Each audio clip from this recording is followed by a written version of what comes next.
nothing like a little, squabble here and there to get things interesting. And over at Red Shirts Always Die. There's a thing here. Chad Porter put one up a couple days ago. What I was going to say, but no, I didn't get to it. But let's go ahead and put this up here. Let's see.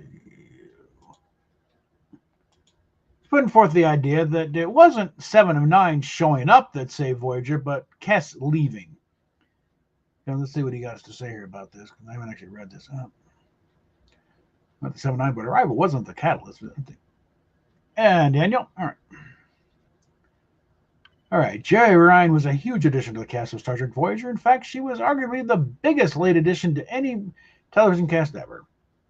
Maybe only that of Jonathan Frid in the daytime soap opera Dark Shadows can rival the impact Ryan had for a show that, well under its run. Barnabas had been set up to show up, though. The whole, the Collins family being, vampires. It's like, and Barnabas arrived because the portrait was on the wall. Okay, he was going to show up at some point. Just took a while to get the reveal. It was a few episodes in, but that's it. Her arrival was a boom period for the show, with plenty of hype and goodwill going to the show that needed it. Yeah, because Jared's got big tits and shoes in his catsuit. That said, Ryan's arrival of 7 of 9 wasn't what improved the show. It was the fact that Ryan was coming into a series and replacing one of the major names that the show couldn't seem to do anything with. Kes. Played by Jennifer Lean, Kes was the worst character on the show and maybe the worst character in Star Trek history. Well, that's been superseded by Michael Burnham. Okay, Kes just wasn't thought out well, but the whole Ocampa thing, it was a nice, now thought exercise on Rick Berman. Well, we've seen long-lived characters. How about one that doesn't live that long? Well, you need to think about the ramifications there.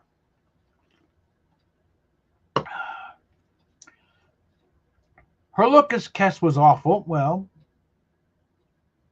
she got her long hair pretty soon after. It didn't stick around for a while.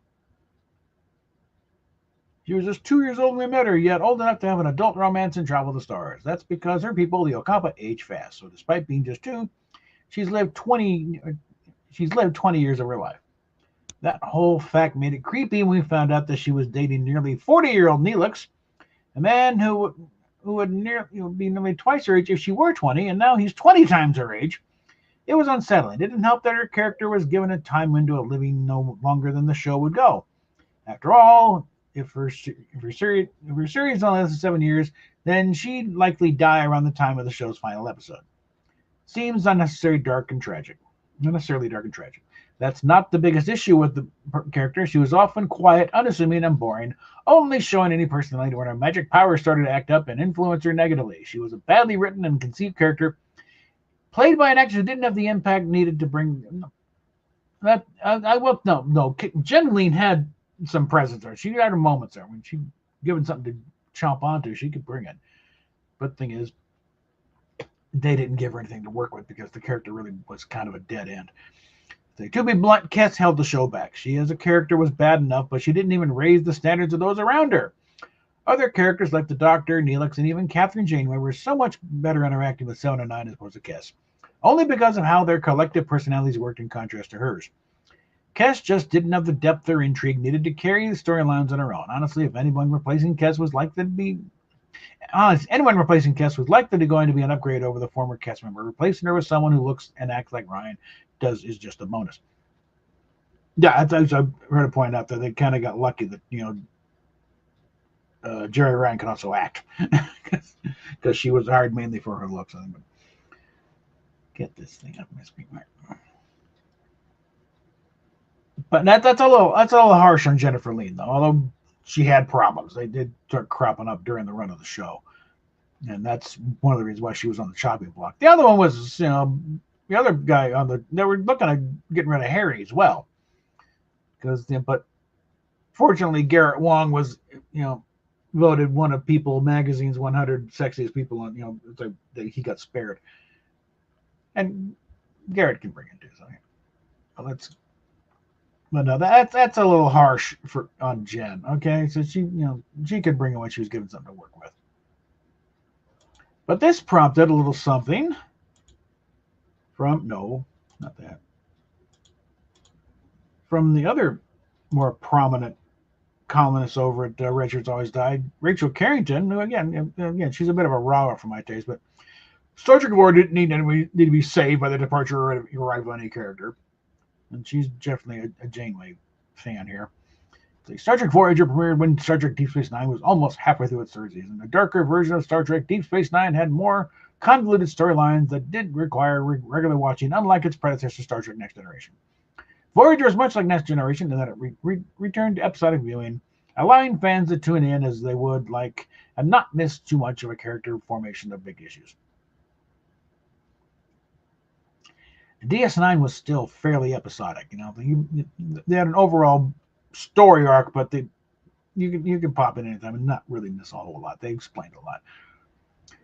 Voyager struggled a little bit in the ratings, as did all of the Star Trek series. Well, also remember, Voyager was being forwarded. This was Barry Diller's, dream come true.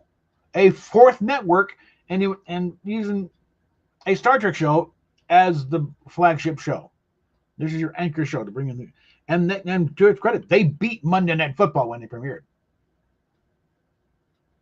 Nobody beats Monday Night Football on ABC back in the day, and they did it. So it did show. Yeah, the audience is there.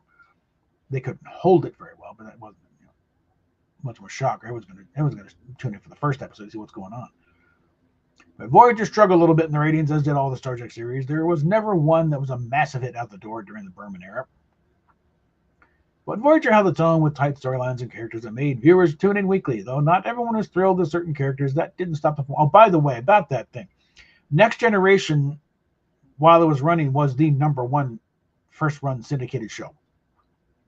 Granted, not a lot of competition for that category, but it held quite a bit, which kind of frustrating. Brent Spiner said, he run up people. Oh, what are you doing now? I'm on Star Trek Next Generation. It's like number one, first one, syndication. No clue. But over the years, fans have expressed discontent with Neelix, Kes, and even Chakotay, and Richards Always Died, Chad Porto, most recent writing that Kes was a badly written and conceived character played by an actress who didn't have the impact needed to bring new fans in. But Lean, like most of the cast of Voyager, wasn't the main character that drew the fans. That honor belonged to Kate Mulgrew's Captain Janeway. I wouldn't say drew them in. It's like, I mean, I've been a fan of Kate Mulgrew since I was a kid. Okay, for some reason I didn't catch her on Ryan's Hope. Now, remember when that soap started, but I never plugged into it. But when Mrs. Columbo started, I thought, oh, she has that kind of presence. And I've kept followed through the years. Like, yeah, I know her. Let's see. The arrival of Jerry Ryan did boost the show's ratings, but I don't believe for a second that Lean's departure was what saved the series. She could have remained on the show even with Ryan, and the series would have continued. Quite frankly, Lean's character was overshadowed by the other characters, and I don't think the writers knew what to do with her character. Had they given her more fire like they did when her character was possessed by an evil warlord, she would have been a much better asset to the series. In fact, they needed someone who was going against the grain, which is part of what 709 was. There wasn't much conflict on Voyager initially, even though the writers had the opportunity to utilize the Maquis versus Starfleet as major enemies. That's a bad phrase. No, just not enemies. God, that's kind of why they brought the K's on, and that didn't work either. Bringing on someone that didn't want to be aboard Voyager added that extra element of tension to the show needed. If the writers had tweaked Lean's character, maybe even allowed her to keep some of her personality she got when she was possessed, they would most likely have seen a rise in the ratings. Everyone's going along like best friends for the most part. Hurt the series more than Lean's character. More conflict was needed, and that was what 709 brought. Okay, this is pretty valid points there. Anyway, I think part of the problem is this insistence on it being an ensemble cast. When they do that and everyone's name is in the opening credits, from a production state and point of view, Again, a lot of people don't take this account. When your name appears in the credits, that means you get paid. That also means you're taking up screen time. That you're a regular on the show. That means you have to be in every episode. Even if it's just walking through a turbo lift, no lines, you still got to be there. It means that part of the budget is, and they don't have a lot of flexibility there. And again, that's part of the thing with the original series is they didn't have an ensemble cast, despite the protestations of runs up. No, you weren't. Sorry, Nichelle, you, George, Walter, even Jimmy, day players. You came in when your character was referenced, or they had something for you to do, but otherwise, it could be anybody sitting at that console. Scotty was referenced a couple times in a couple episodes he wasn't in. Journey to Babel comes to mind. When the Spock's refusing to step in, turn command over to Scotty. On what grounds? Scotty is nowhere in that episode. You even get a half a thing, when Kirk gets to the bridge, they call Mr. Scott to the bridge. Again, you'll never hear, never see him. This Side of Paradise, another one. He's, when Kirk is, is anybody left on board? And he said, Mr. Scott, please. And, no, everyone's gone. He was referenced to in more episodes than he was actually in. That's all right, And I'm including the ones he was in, but there's also a couple where he wasn't there. I could probably find a couple more examples here and there.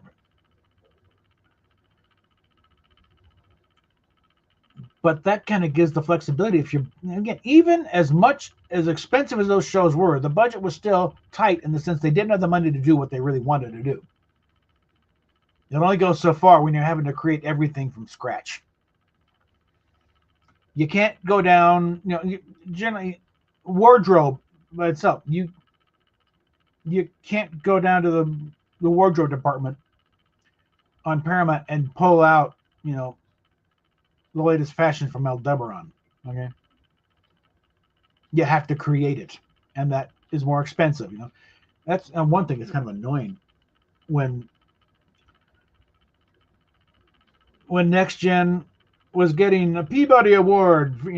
Belle Theis got this award for the costuming for The Big Goodbye, or the holiday thing with Dixon Hill, and they're all in standard 1940s clothing. Never mind, never mind all the stuff he's been doing, the alien costume stuff and stuff he did back in the original series, creating stuff out with no budget. No, they're going to credit for stuff they probably could just as easily just pulled out of wardrobe stock on the Paramount lot. They're like, okay, yeah, it's an Armani suit. You're getting an award for pulling an Armani suit out of storage. That's the kind of lack of respect these shows get at the time.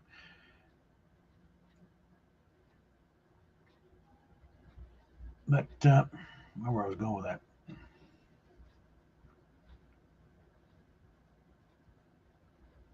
Because I've already, but I lost the train of thought. Okay.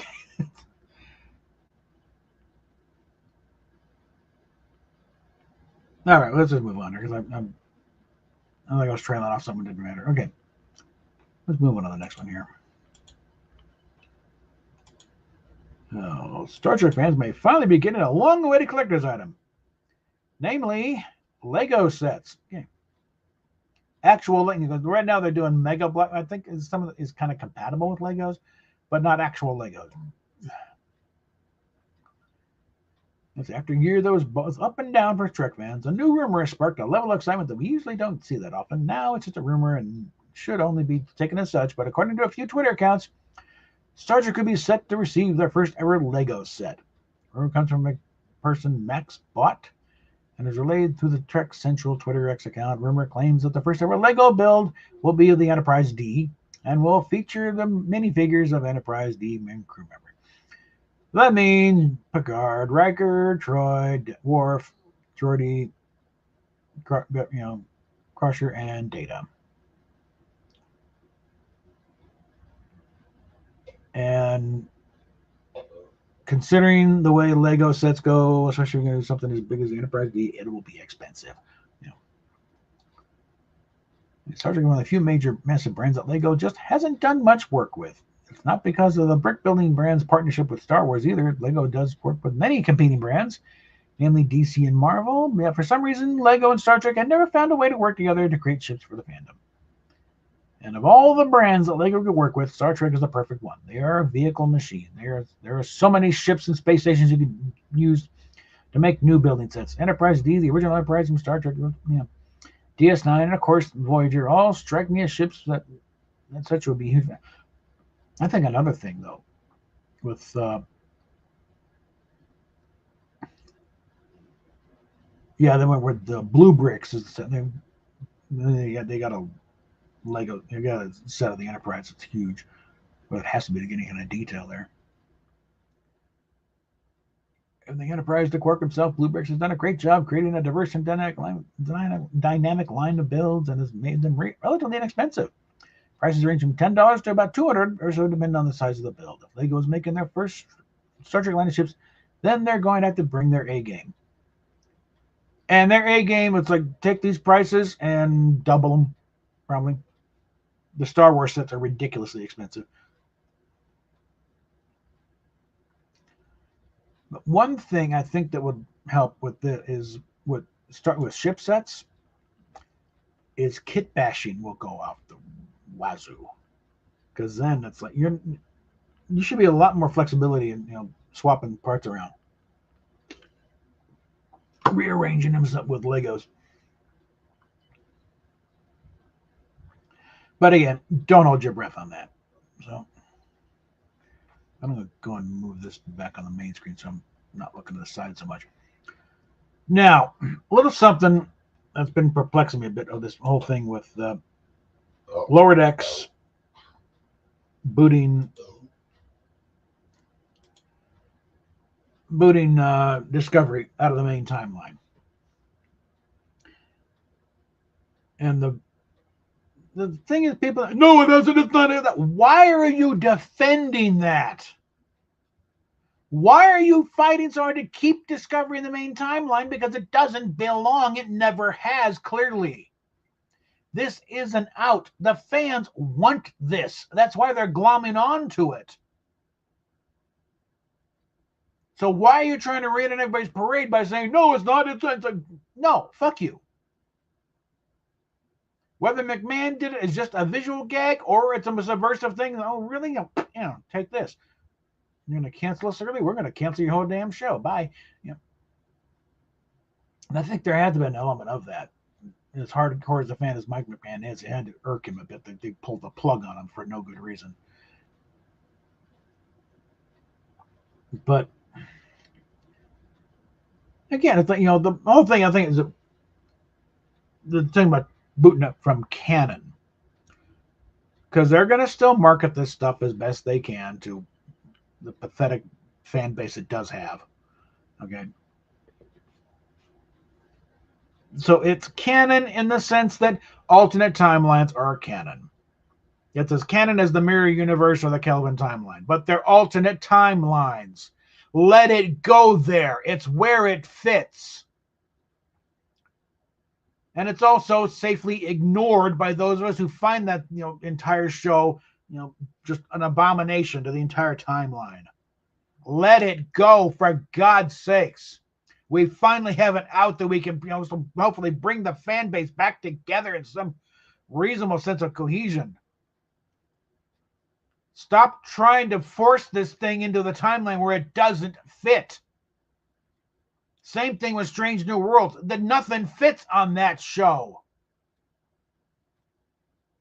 It is clearly, in fact, hell, Goldsman, when he changed the date of the Eugenics Wars, that right there with alternate timeline. And that alternate timeline is doomed to extinction, because then when you change the Eugenics Wars, you change the departure of when Khan is going to run out there, which means all that odds are the Enterprise is not going to encounter the Botany Bay where it's supposed to. Therefore, you're not going to set off the events that lead into Star Trek 2, which means they're not gonna get the bird of prey, and they won't be in a position to save Earth when the whale probe comes, to find out what happened to the whales.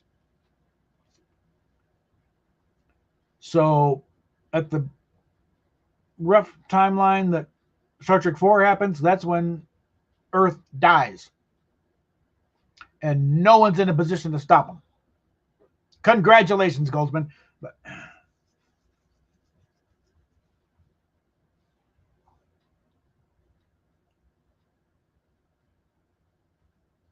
Which could mean that Discovery leaped far forward in the future just in time. And that could probably better explain the fall of the Federation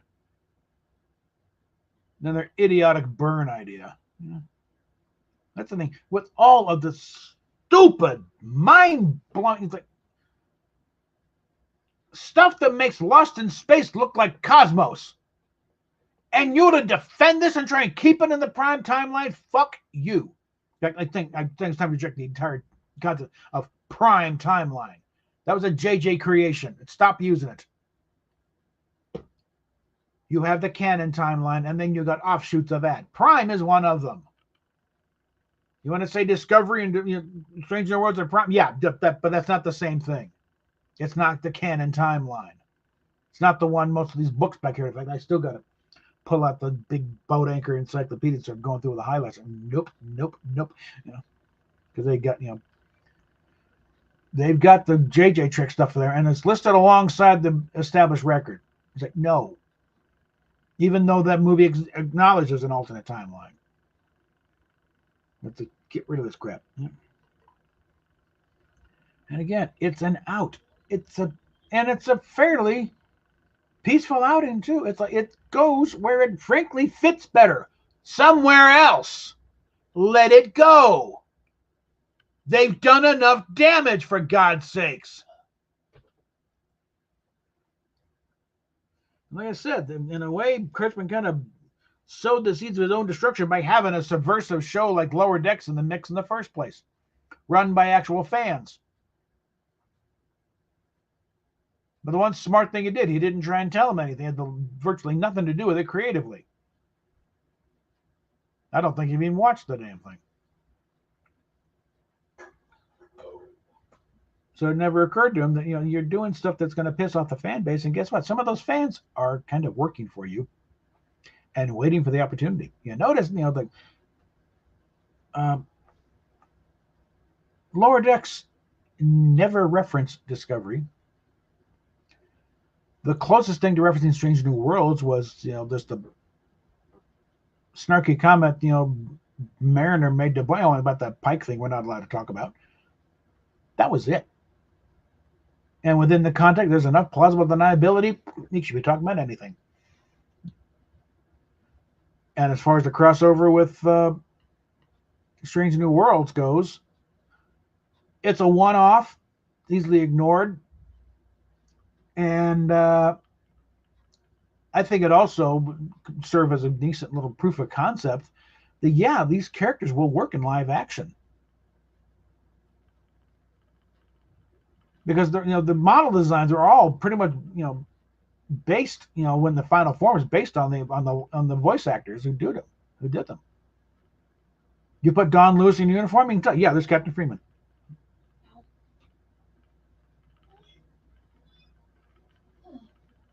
Okay,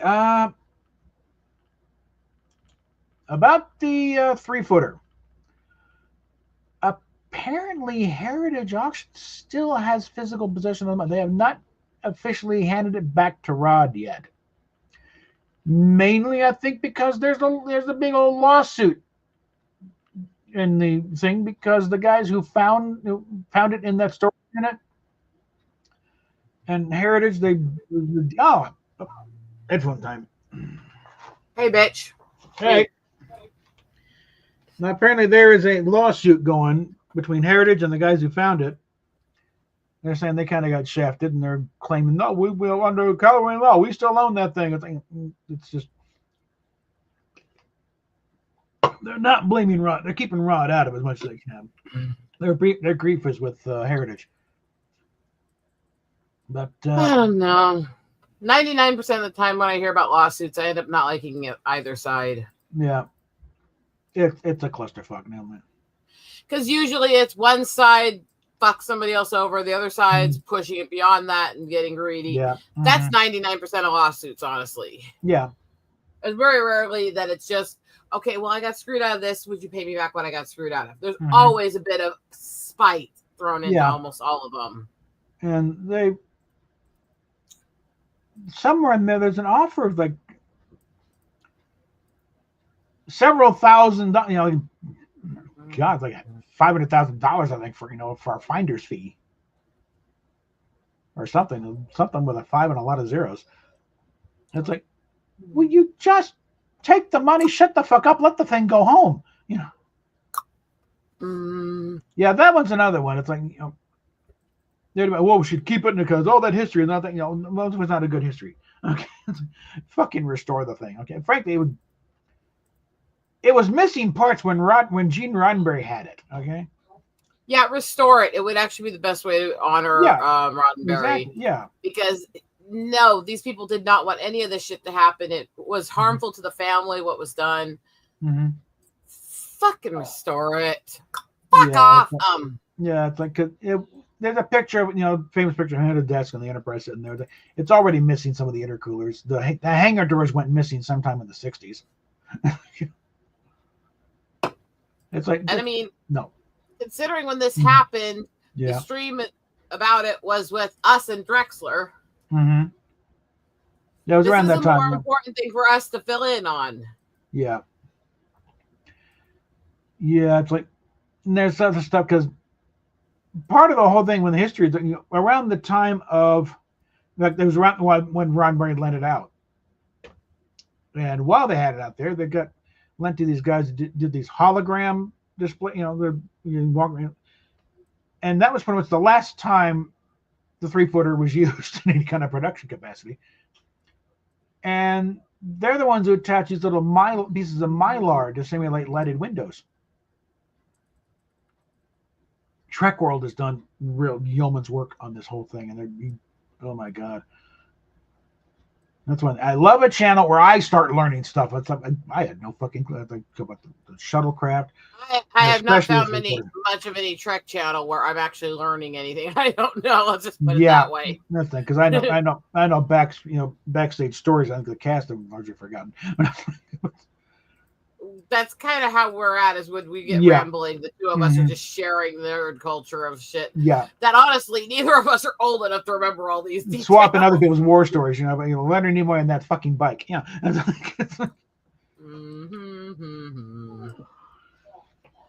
love that thing about Shatner. One thing, that was the entire cast and crew. Okay, they did that with the bike. Nimoy thought it'd be cute because they only had a very limited time for lunch break. The commissary was a ways away from stage 9, and so Nimoy thought it'd be cute. He'd get a bicycle to ride down there. I hear your wife giggling. Yeah, I know she's doing something else though. But while everyone else is running down there to get something to eat, there, Nimoy's are there sitting, they're shit-eating grin. Like, son of a... Well, so beautiful being a Trekkie sometimes. I mean, so Shatner decided to start fucking with Nimoy a bit about that bicycle. Like he'd see it, it's like, well, come on, Well, let's be 100% honest about the original series. When they were filming it, they were both excruciating egomaniacs and fucked with each other constantly. Yeah, and also, we're talking 12, 13-hour days. You get a little punchy after a while. And Shatner's the lead, and you can't get certain responsibilities. Hey, got to keep things up here. You also had small certain ego boost because you were the one that was picked to be the head of the cast. Yeah, and he wanted to, kind of be the chill. Hey, let's keep our spirits up, have a little fun here. So like he'd see Nimoy's bike unattended. Oh, we can't leave that there. So he'd chain it up with a big old chain and padlock, and of course, never gave Nimoy the key. You got to protect it, even from the owner. I mean, yeah, and event, I think it got to the point where they kept fucking with his bike and doing the stupid stuff like that. Like, he put it, Shatner put the bike in the trunk of his car. And of course, never tell Leonard that that's where his bike is. Now, it got to the point where Leonard was now bringing the bike onto the set. Just off the outside, see there, just off the, like on the bridge, it'd be like off to the side there, so you keep an eye on it. At this point, it's now a full-on military operation. So he gets it on there. He turns his back for 2 seconds. Ropes come down from the catwalk, a couple stages, and it's gone. And so Nemo tried to. This shit's where's my bike? Pal. And I kind of side with Nimoy on this. That's kind of fucked up. They're messing with his basically transportation there. Yeah. Well, they turned around. Let's be honest. Yeah. It was a douchebag thing to do. Yeah. But like he turned around and said, "Where's my bike?" And bike? You had a bike? I was like, "Okay, that's it." And he's starting to. There was a short-lived web series called Fresh Hell that was made by Spiner. Mm-hmm. And in it, he had cameos, and one of them was them talking about Sir Patrick Stewart rubbing his balls on my visor.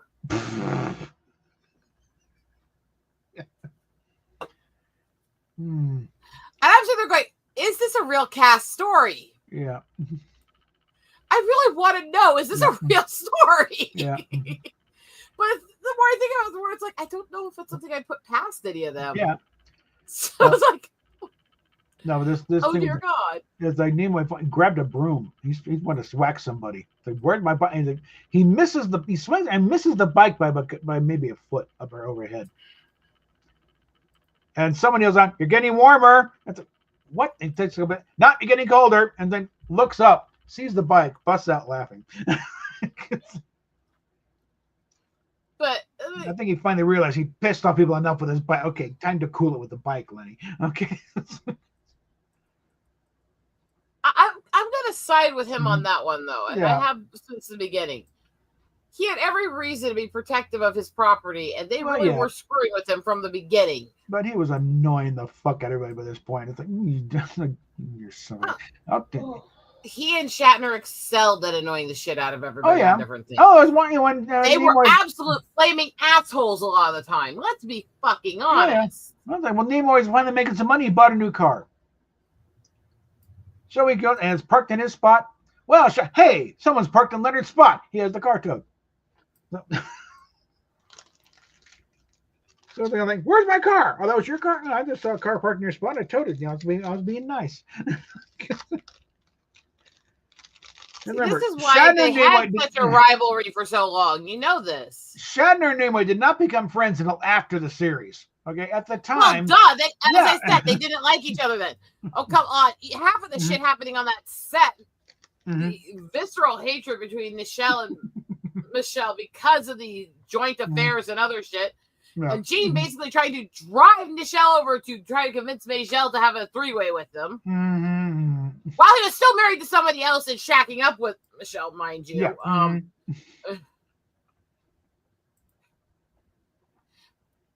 That was not a well-behaved set. There were some TV sets where they really tried to be professional. That was not Star Trek. It was never fucking Star Trek. Most shows get a little crazy a while because that's why they have blooper reels. Okay, and they run over the Christmas party at the end of the show. Especially, there is, however, a fine line between getting crazy versus that shit. Yeah. And look again, nothing, no malicious feelings towards any of these people when I talk about this, because we're all human. We all do fucking stupid shit in our life. But it's like, holy shit, what did they think was going to happen when they did this shit? Yeah. Let's just be absolutely fucking stupid, right? Yeah. I mean, there was all stuff they had to. In fact, this is where we get the reference of the Klingon ship as being a D7. There was a Nimoy and Shatner doing a pitch full-on screaming match with each other down on the set, arguing about which one is a D6 or a D7. This was our three. No, it's got 2 minutes. Oh, you doing? And they're going at it. And someone called, "Gene, you got to get down here." this is going nuts. And look, Roddenberry goes to the set. And it's like, what the hell? It's like, and he's thinking, all this shouting's going on. It's like, wait a minute, I should know this. Which one is the design? Look, guy, look, it doesn't matter. It's like, and then the bus like, Gene, we're just having fun, okay? Let me preface this with reminding people that I am an extremely happy Trekkie. Every Trek show has had a cast full of assholes. Every fucking Trek show has had a cast full of assholes. Yeah. Said the Trekkie. Yes. Sometimes that asshole shit can be entertaining. Basically, remember, we're talking a bunch of actors. And all actors have an ego, or they wouldn't be actors. You got to have an ego to want to go on camera and say, hey, look at me. You know. I would say there's an exception to that because he was dragged into actual being on camera and all that kind of kicking and screaming was Gene Wilder. Because he was so quiet. He was so shy. He was so skittish to be on camera. And Mel Brooks pushed him to be. Yeah. And dragged him into it. Probably more of a writer, type thing. Yeah. He did a few bit parts with some stage shows that he was working with because they needed somebody to fill in for parts. And then Mel Brooks dragged him in, kicking and screaming. And all this stuff about Leon Bloom and how scared and skittish and shy and quiet he was actually Gene. Yeah. So I don't think his ever came down to ego. And even in his end days, he literally hid his medical issues and dementia for almost a decade because he didn't want to hurt the kids who saw Wonka. Yeah. He wanted them to have fun and smile. No, he probably had Wilder in mind when he wrote the part of Leo Bloom. He said he actually recreated the entire character when he saw him acting. Yeah. And a lot of the scenes in that were absolutely not even acted. The blankie was actually legit. It was a little piece he cut off a blanket that his dog was sick on that he could carry with him while he was missing his pet, while he was going through medical issues. And the freak out was actually legitimate. He actually had a complete breakdown on set. Yeah. And Zero didn't realize he's actually having a breakdown. So he just kept acting and going bigger and bigger. And then afterwards, when Gene calmed down, he went, let's keep that in. It's actually really funny. Yeah. Because it's Zero Mostel being Zero Mostel. Okay. The guy,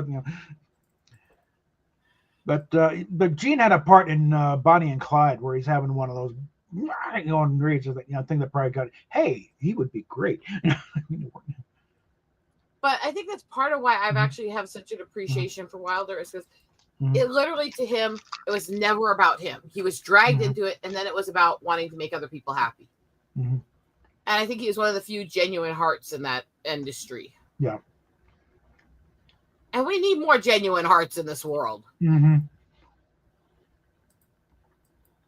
So it's like, so I remember fondly all the stories about Gene and the way he interacted with people on sets and stuff. Yeah. Everybody who worked with Wilder said he's the sweetest guy. Like, but he was a bit crazy. Yeah. And that was always the preference after it was, but he was a bit crazy. Yeah. I mean, we loved him, but what the hell, right? No, the thing in Willy Wonka and the Chocolate Factory, the whole bit where you're walking with the cane and then kid comes and the cane's back there and it just does the roll. A lot of the danker shit in that movie, he actually either ad-libbed or had them add in because he wanted this. Yeah. Yeah, the cane, that limply where somebody's no cane, that was his idea. Even a lot of the freak out in the boat was because of him. And he wanted that in there to show that, to put it in the mind. Don't trust this guy. Nothing he says is legitimate. Do not trust him. Yeah. Something's off with him. I love Gene Wilder so much.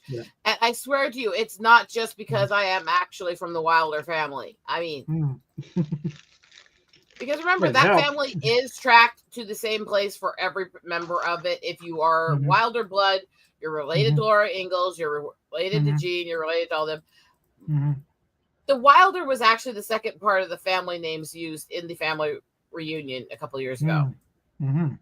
Literally one of the main family lines I'm tied to. So, little context, I have a little bias towards him. All right.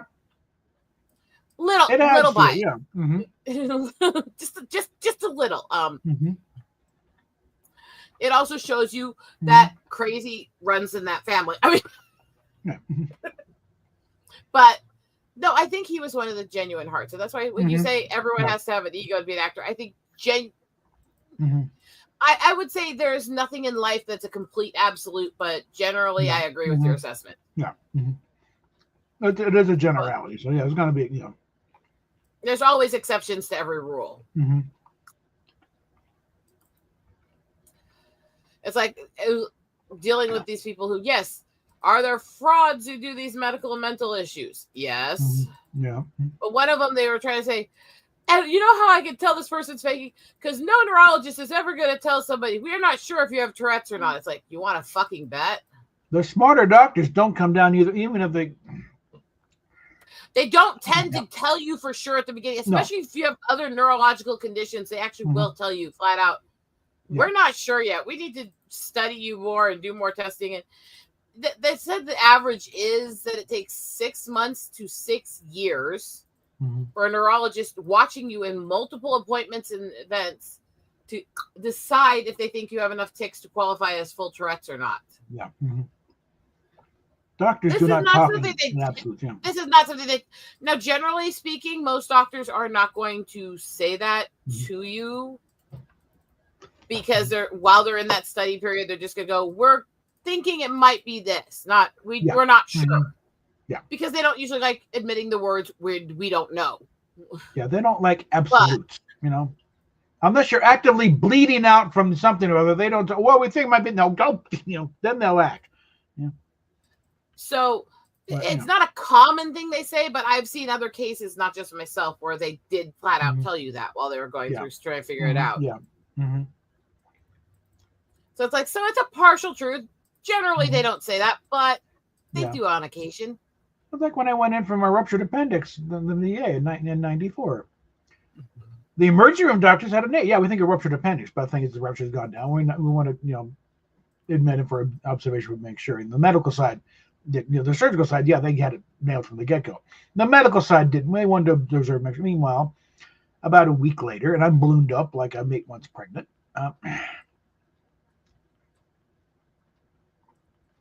And I'm going to bite my badass. Well, I was trying to bite my tongue on that one, but yeah, no, it wasn't pleasant. I had to move like I was 8 months pregnant too. But meanwhile, they're kind of thing. Do you think you might have AIDS? And my dad, no, I don't think it. And he's finally bitching to the chief of staff. Your doctors are killing my son. And that finally something. Look, if you think it's right, then get him in. And yeah, sure enough. So one big surgical scar and say bye-bye to between 6 and 8 inches of lower intestine and hi. Okay. But that's just it. It's like, so when people say, well, this wouldn't happen, that's proof of it. Like those that go, well, not all the videos of the person show them ticky. If they had it that severe, they're going to take it all the time. It's like, that's not actually really a thing. That's the magic of editing, people. Okay. And it's also because most people, unless you have really, really severe forms of Tourette's, you're going to tick off and on. You're going to have tick-your days. You're going to have periods where you don't tick at all, really. Even Anita talks about those in hers. There's actually debilitating levels. It's like that is reality. Just like people go, well, if you have Tourette's, you pop or you click your tongue. It's like, no, not everybody. You got good days, you got bad days. Okay. And that's, I think, the same thing. We can ascertain averages, normals. We can look at things and try to, okay, this is the normal, and it's less likely if it's this, and this, but we really can't say for sure. And that's the problem we get with society. It's just a lot of assumptive fuckers. I mean, assholes. I mean, dickheads. I mean, eat a dick. Thanks, Ticky. I needed your help.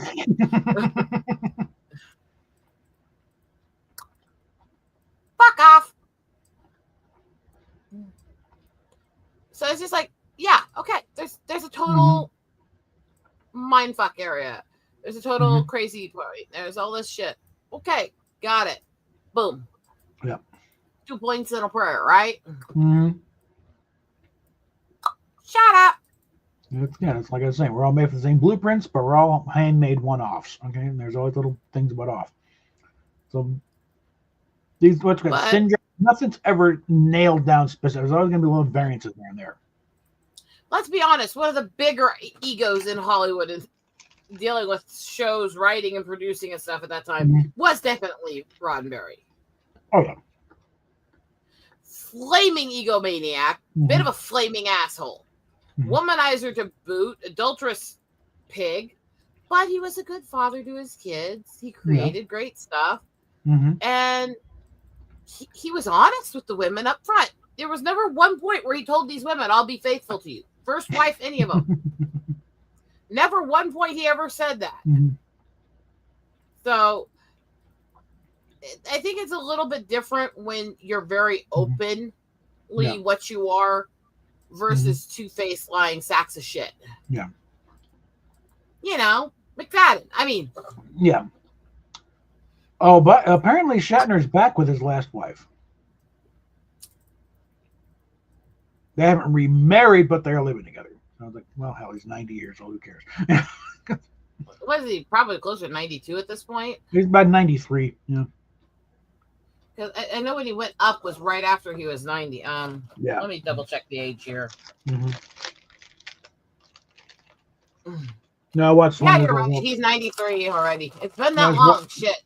I lost track of time with dealing with that. No, I watched one of these, bio things about what shit is it? I'm really getting annoyed with these AI voice things where they just plug it in some column. They end up repeating the same thing twice, or because separate columns being just piled into one thing. And you can tell after a while it's an AI voice because the intonation's not right. They're saying certain words, I mean, on the upside, we've got Mel Brooks, who's 98. Yeah. And I remember when we had the lockdowns, he actually did videos of himself hiding behind a screen trying to avoid his grandson who was trying to visit.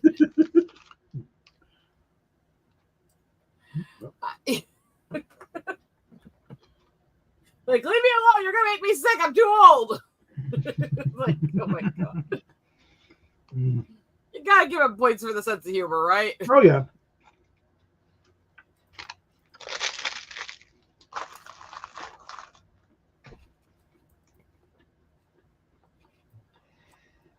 If you consider what the Jewish race has gone through, kind of why you also get the same thing with the Indians. It's like, you either got to laugh or cry, I make a lot of dark jokes about the shit we deal with in the Native community. Yeah, exactly, yeah. You've been around a lot of those dark jokes. Yeah. I've helped write some of those dark jokes. I have to, because I can't deal with this otherwise. There's so much. Yeah. And it's not just that's happened to the community. That's happened to my family. That's happened to me. That's you gotta laugh about the darkness, otherwise you'll be consumed by it. I truly believe that. That said, I am sitting here being crazy as unholy fuck. And I'm still playing those immature pervy games that we found together. Yeah. Actually, I'd rather enjoy them. Oh, yeah. New Year's Eve, Rob Burnett was doing a big one. Brain. What did you just say? New Year's Eve, Rob Burnett did a live stream. Yeah. Okay. What holiday don't we mention around me? Oh, that. Yeah. All right. That night, he did a live stream. And actually threw the link up and actually got to spend more time on that. Usually it's like 7 minutes. No, I was staying there hours. Yeah, well, I would like to be on stream with him again, but I'm not going to spend that holiday around anybody. Yeah, he was also quite drunk, so we got a lot of good rants out of him. Yeah, that's always fun. Anyway. Yeah, especially we got. How did you fucking forget that? Once it's past, it kind of forget. All right. Does it make that name less of a issue? No, we got a real good rant out of him regarding Alec Peters. That was a fun one. I should go back and clip that one. I'm just a well-behaved little angel. Don't you laugh, you fucking fuck. I'm just thinking back about that rant. I really need to go back to that stream and clip that bit.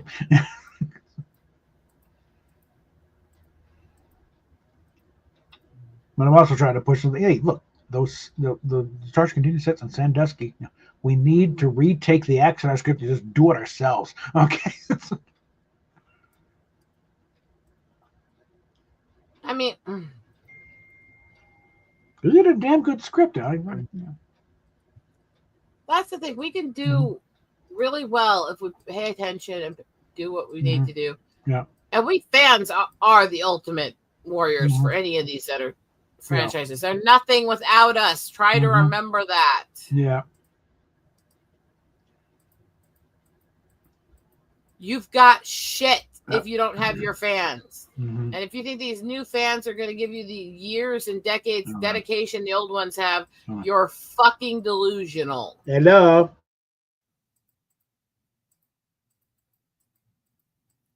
It's like, oh, okay.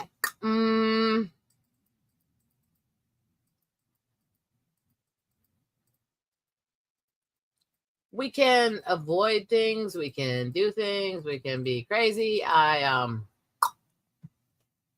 It's okay to not be normal, so to speak. What is normal?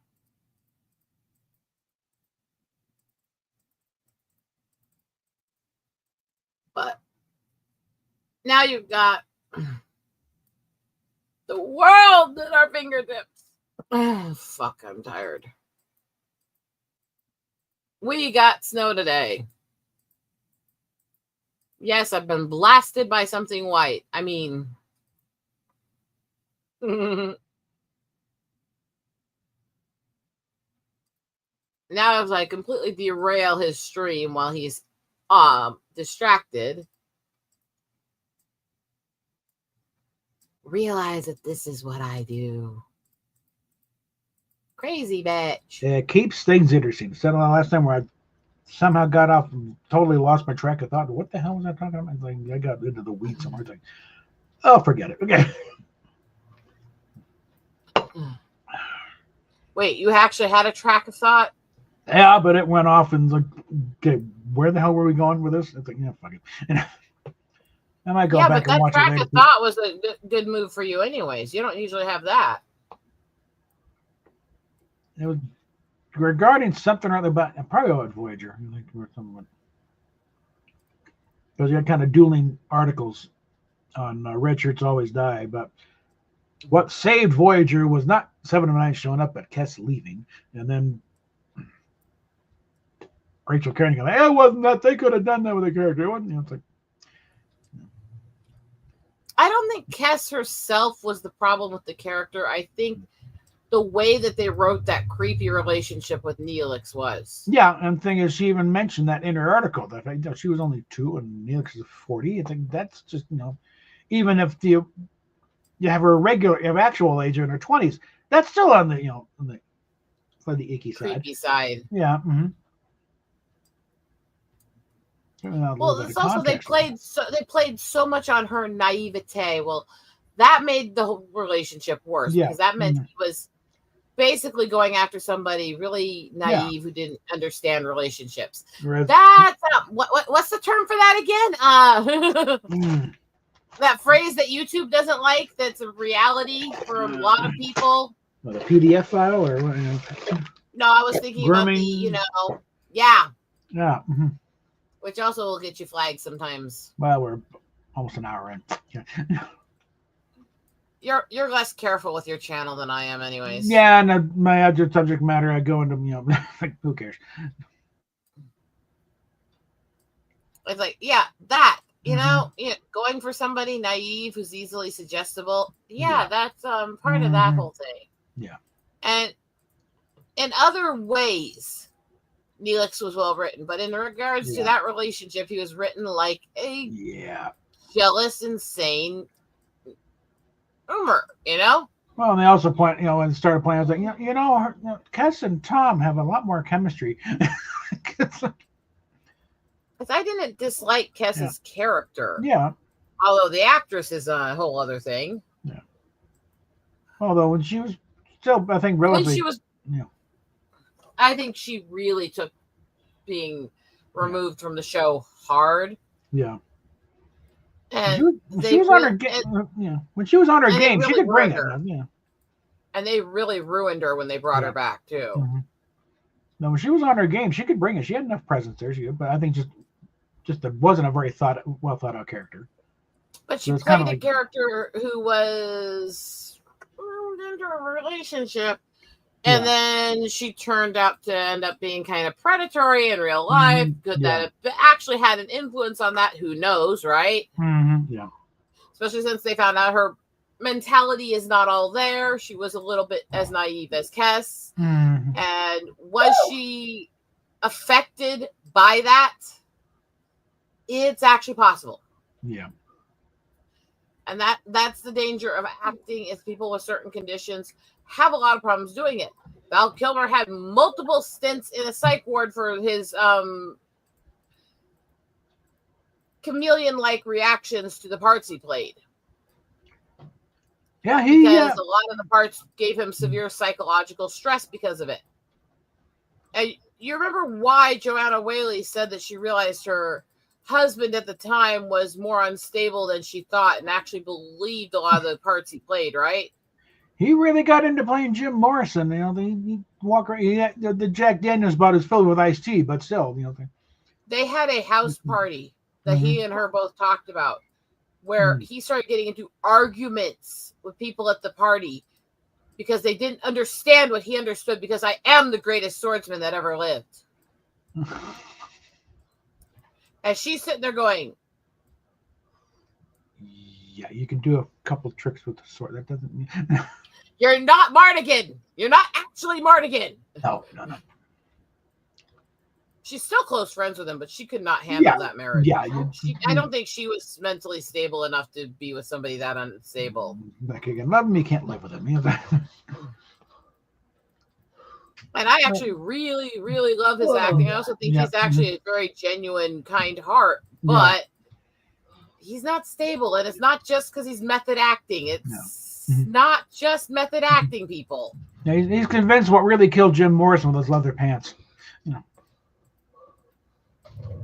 Now, he is, as far as people know, most likely actually native from everything they can find on his family.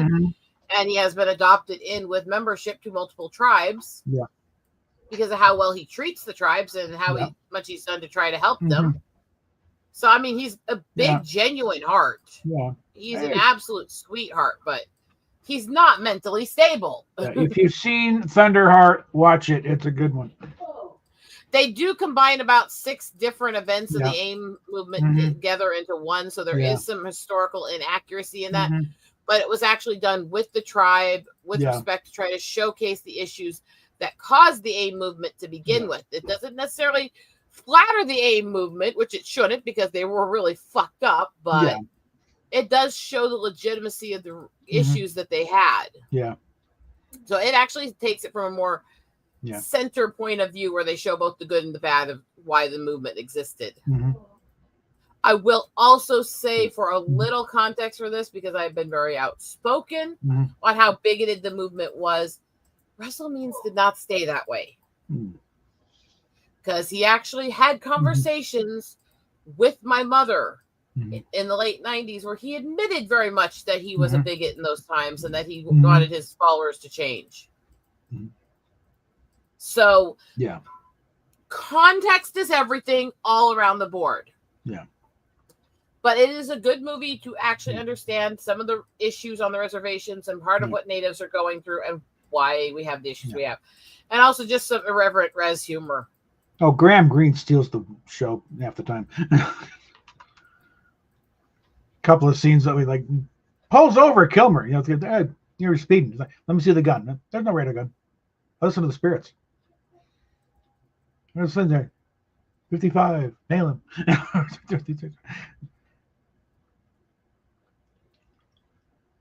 and another one later where he's relating this waking dream time thing. This whole thing, I saw this and the bird and thing, and green. You had a vision. Man waits a whole life for a vision. Some men die of old age. You're at 10 fucking minutes. You have a fucking vision.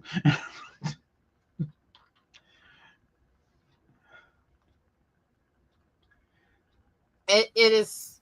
I might be a little biased. It's Thunderheart. It was actually based on the story of Rosebud, Pine Ridge, and Standing Rock, the places where my family are. Yeah. And it was actually filmed mostly on Pine Ridge, so I might be a little biased. That's just like they keep, hey, it's the Washington Redskin. You know.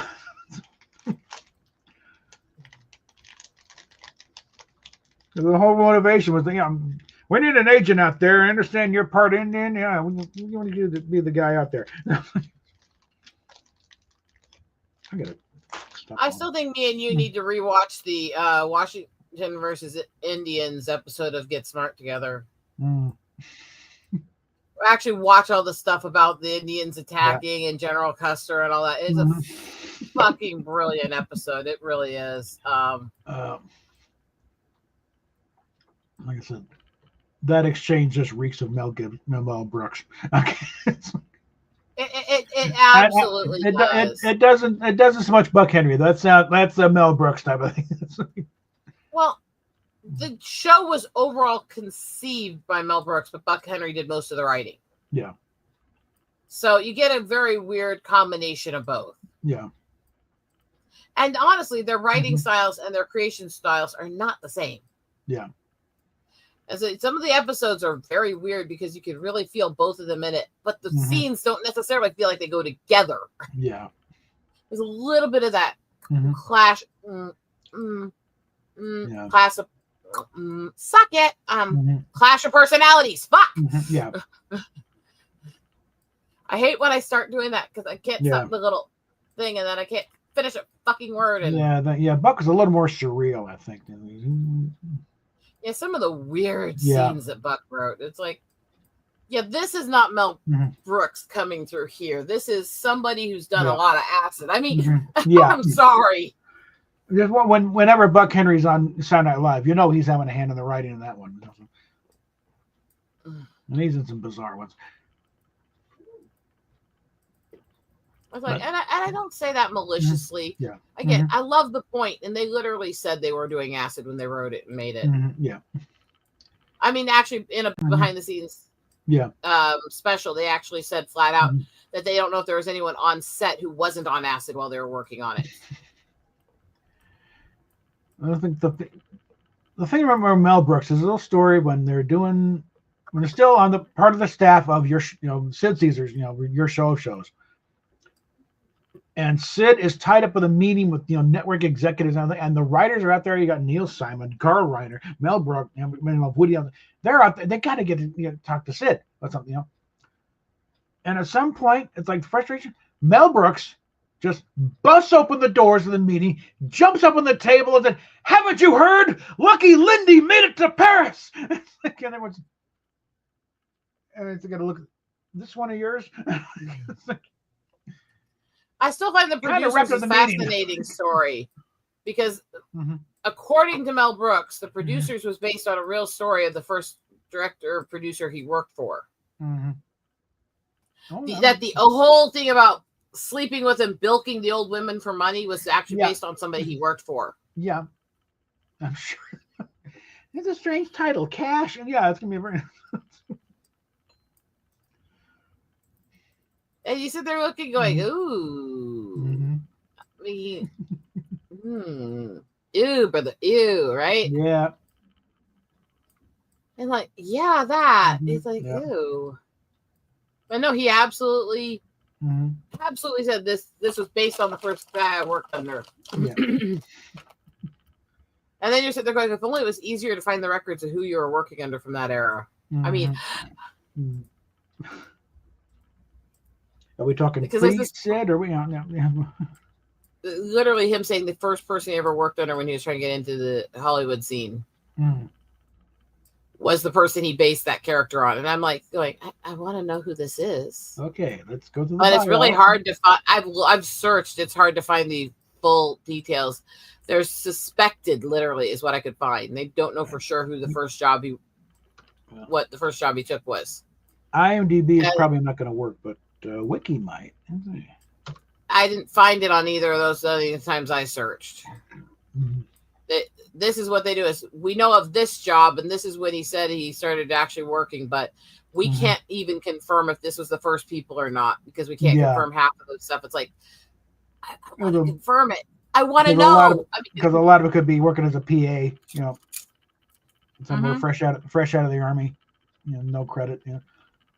And he literally said the guy was bilking women, ripping them off, conning them, and that he had the temper and would throw things around set. And when he wanted to cast him, the only person he wanted was Zero. I'm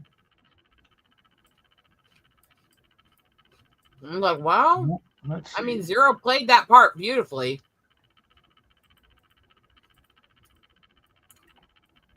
It's a Brooklyn boy from Brownsville. And when they did the remake, Clifton Williamsburg, Broderick was a horrible choice to replace Wilder. And I'm not even not a fan of Broderick as an actor. He did not fit the part. Yeah. However, Nathan Lane played Zero beautifully. Yeah, that I don't think you could have done any better. Yeah. There are parts where you almost felt like you had the same actor. Yeah. And the prayer that was added to the play version that they put in that part that they had not put in the original one, which is him saying his prayer after Bloom ran away from him, which is a really simple prayer. It's just, dear God, I want that money.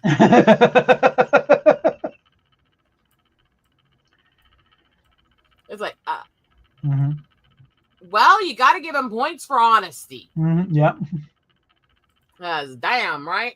Okay, looking at them, let me go and pull this up here.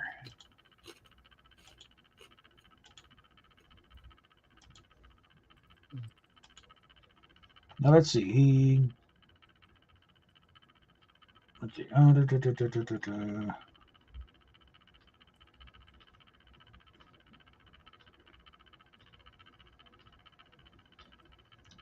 Let's see. Go back to when he was in the army here. Let's see. Stationed in Saarbrücken and Baumholder. Battalion was responsible for clearing booby-trapped buildings, defusing landmines.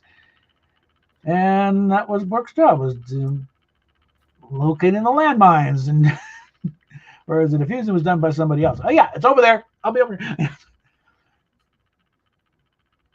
That's the state when he heard Germans singing over the loudspeakers. He responded by singing into a bullhorn, "Toot toot tootsie, goodbye." And he started getting laughter from the other side, and actually started shouting requests. He basically built his career off of starting off as cannon fodder and mocking the Nazis directly to their face. Let's see. With the end of the war, he joined the special services. As a comic touring the bases, and was made an acting corporal. Put in charge of entertainment at Wiesbaden, ordered Fort Dix, and in 1946 got his honorable discharge from the army as a corporal. And let's see, after the army, his mother got him a job as a clerk at the Brooklyn Navy Yard, but he got in a taxi, ordered take me to the Catskills, where he started working the Borscht Belt. And a lot of comedians came out of there, Alan King. What I basically found is that early career when he was doing a lot of the off-Broadway theaters and the small clubs and stuff, they don't have much of any information on who was working with him at that time. Well, and so there's a suspected who they think was the first person he worked with, but there's no absolute. Yeah. And it's like, I wish I want to know for sure. I realize it's not necessary for the story to still be funny, but I want to know for sure because I'm a curious fucking woman who wants the tea. I mean, yeah. Spill the tea, bitches. I mean, yeah. So let's see. Tumblr? What's it? But it's like, So yeah, he just flat out said, "Yeah, that was my first boss." I wrote that about. It's like, wow. I said, I mean, could have been the guy in the army. We worked in there. What is a Tumblr? I mean, that's the thing is, okay, it's a we'll never know for sure, but I don't think it's vital to know for sure either to understand the jokes. Yeah.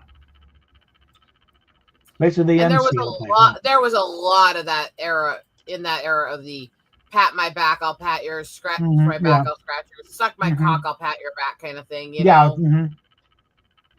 That was a very common thing in that era. So I'm sure if he says this was real, and he said this in a pretty serious interview talking about some of the more serious work he did too, I believe it. But that said,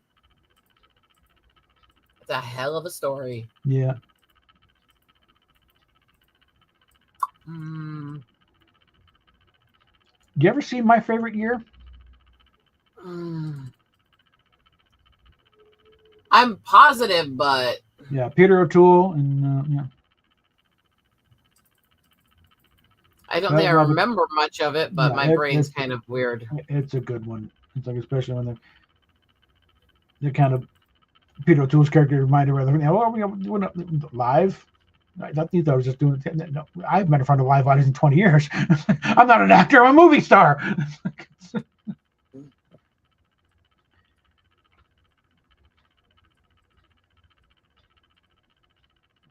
We live in a very weird world. Yeah.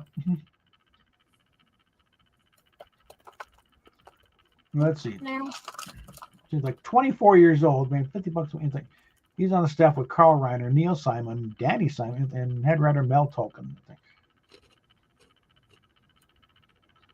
And the writer created the Dick Van Dyke Show. Maury Amsterdam's character Buddy Sorrell was based on Mel Brooks. Let's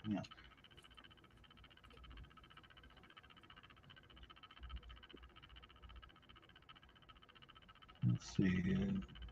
Laughed on the 23rd floor. The way that things inspire each other. Usually, the craziest assholes in a story are usually based on somebody in real life. Which is where they had to start adding that are purely fictitious. No, they're not. Yeah. It's very rarely purely fictitious. What that is that please don't sue me for making fun of you, you fucker. I mean, I was saying, when I was a fledgling comedy writer working with Sid Caesar on your shows, our head writer was Mel Tolkien. I really looked up to him. By the way, I was 5'7", he's 6 foot. Oh. I had no choice.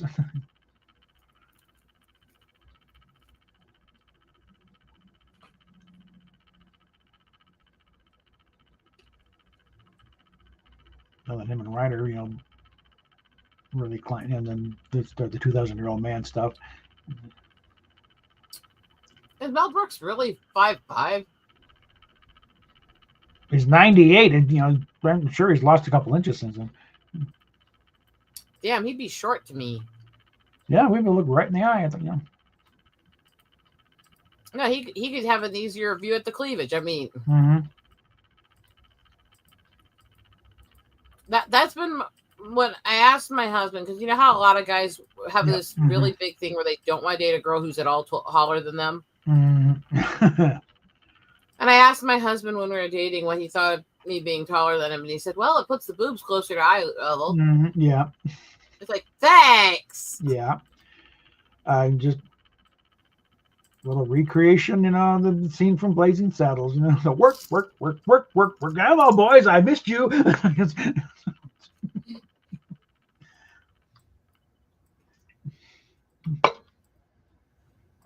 Well, that's kind of how it is, though. I mean, I'm not going to lie.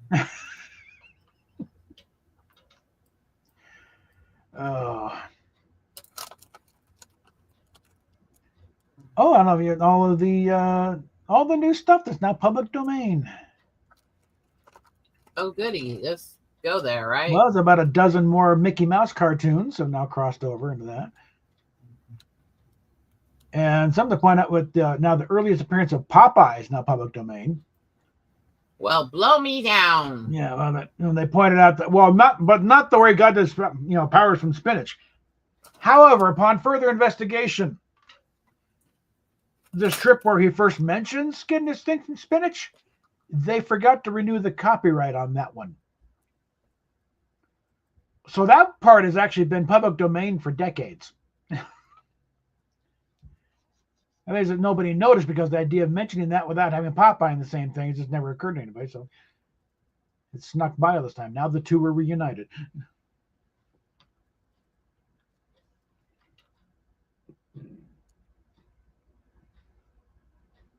It's snowing, it's snowing. Yeah.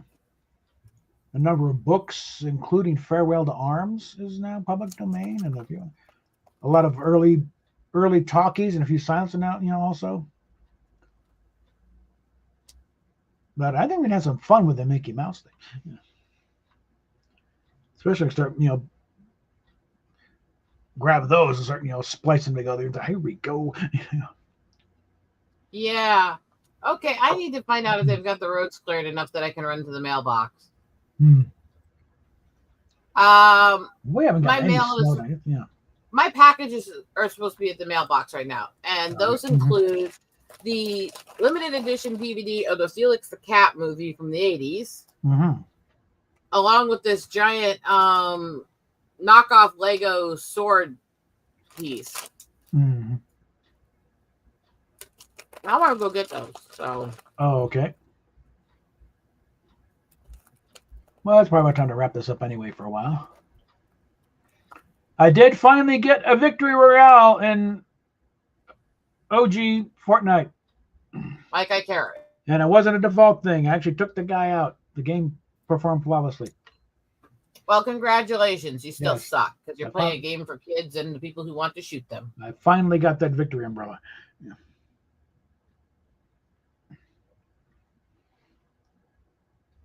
Why is it showing you're muted and I still hear you?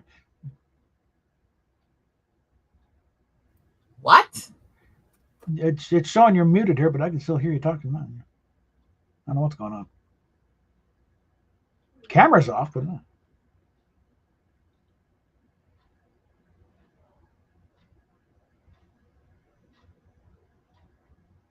I mean, now it's muted. Anyway, I think we'll wrap up there for now, kids. If we do anything later, we'll send out the shout out. But till then, we will talk.